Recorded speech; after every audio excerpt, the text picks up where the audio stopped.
এই আলোটা গতবার দুর্গাপুরের ট্রেড ফেয়ার থেকে কিনেছিলাম, কিন্তু নিয়ে এসে একটা এলইডি বাল্ব ভেতরে লাগিয়ে দেখি ওখানে যেরকম ডিজাইনগুলো দেখা যাচ্ছিল সেরকম দেখা যাচ্ছে না।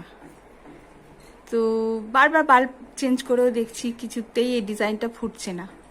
তারপর মাথায় এলে এরকম পুরনো আমাদের যে বাল্বগুলো ছিল, আমরা 40 ওয়াট 60 ওয়াটের লাগাতাম হলুদ রঙের, সেই বাল্বগুলো নিয়ে এসে লাগিয়ে দেখি। তো সেটাই লাগিয়ে, এটা 100 ওয়াটের বাল্ব, সেই বাল্ব এখন পাওয়া যায় না। তো লাগিয়ে একটু ফুটেছে, কিন্তু আমার মনে হচ্ছে এটা যদি 40 ওয়াটের হতো আরও ক্লিয়ার ফুটতো।